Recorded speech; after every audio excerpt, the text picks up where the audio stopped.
Hey y'all! Well, today we're going to do a timely review on these little Klipsch R-51Ms. These are some little speakers that I use on my downstairs system with my 6 BMA amp, a E30 topping DAC, and obviously a pair of these speakers. And it's what I use when I'm downstairs working on my computer, listening to music, and they really sound nice. So I previously had some little Klipsch icons which were a little smaller than these. They had plastic cone drivers. They were, I think, $150 on sale. They were, a little the next price point down. I don't think they make the little icon speakers anymore. But anyway, they sounded okay, but they just didn't have a lot of bass. And so the first thing I tried were some $500 Triangle Borea BR03s, I think they were. And I ended up sending them back. They just sounded muddy. They really didn't sound as good as the little Klipsch icons, and they had less bass than they did. So after I sent those triangles back, a pair of these R-51Ms came on sale. This was about 6 months ago, maybe. And so, well, let's try them.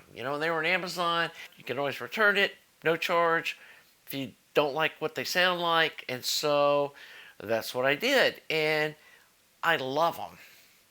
Now, they're not as good as the RP600Ms, which are, larger, 3 times as expensive a speaker, but for $215, and that's what these things are on sale for right now, you just can't beat that.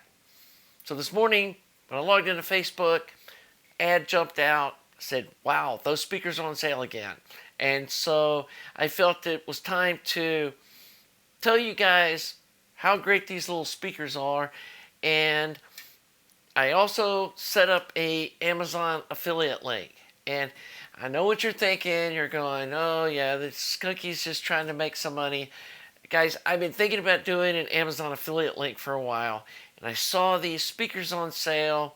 Amazon had them through the Klipsch store. And it's just good timing for both you guys and for me to get this started. And so I'm going to have a link below that if you buy them through this link, you're supporting the channel.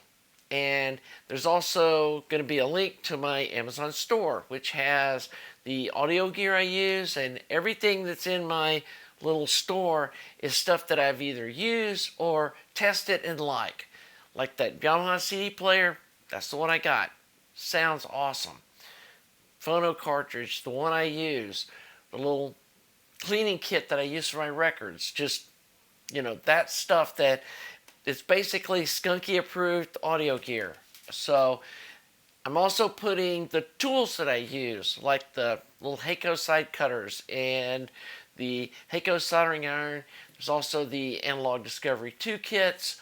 And this way, if you have seen me demo stuff like the Analog Discovery 2 and you've been thinking about buying one, if you buy it through the store, then you're supporting my channel. It doesn't cost you a dime. And I feel like that, especially if you're buying the stuff because you saw it here, I appreciate it if you can help support me and the channel by doing that. Anyway, back to these little Klipsch speakers. They have spun copper woofer cones, just like the higher end models do. It has this same nice little, it's not really a horn, it's like a tweeter with a sound control or sound kind of aiming cone without having that really kind of harsh tone that horns can have. So I forgot what they got a term for that, but anyway, comes with a rounded edge bass port in the back. It's also got these 5-way terminals on the back that you can put a banana jack in. The spade terminal you can put a wire through. And why do they call them 5-way? Anyway, we'll call them 3-way. So it's got nice terminals on here. They work really well. It accepts like 12 gauge wire, which is nice. And on the front, it's got The grills just got little magnets. They come on and off. I leave the grills on mine because it kind of helps a little bit, the harshness on the top end. And the other thing I was going to talk about is what a great deal these are compared to even DIY speakers. I just built those GR Research little desktop minis, I think they're called. And by the time I bought the speaker kits with the shipping and then bought some fiberglass and some spray paint, I've probably got $50 more than these can be brought to your door, and they're ready to go. You don't have to do anything. You don't have to build them. And honestly, these sound better. Now I get, I'm not dissing Danny. Those speakers are smaller and they're not bass ported, and they are built to a price point, and these are on sale. But guys, if you want some value, get on these things. I don't know how long they're going to be on sale. It might be a week. It might be 2 weeks. They just went on sale this morning, so they should be available for a while. You can get them from Amazon. You can get them from the Klipsch store. But I hope you'll use my affiliate link below, since I'm kind of letting y'all know about this deal and help support my channel. And that's one of the things that I am going to obviously keep doing tube DIY stuff. We're going to be having, tomorrow I'm going to start working on the 47 amp, and I've got all my stuff laid out for that. So, we're going to be doing some video tomorrow, getting started on that deal. But I also want to do some product reviews on things like phono cartridges and other things that I've bought several of and found one that really works good and help keep you guys from making the same purchase mistakes that I've made, so that we can all get better sound and audio for the least possible money. Because I've got a phono cartridge sitting up there that probably never going to use, because this Audio-Technica one that I ended up buying after that sounds so much better. And the same thing with like interconnect cables. I've tried some of the really cheap ones and they just didn't work out. But like those world best cables that I have in my store, they sound awesome, and they're like $20, 20 to 25 bucks, something like that.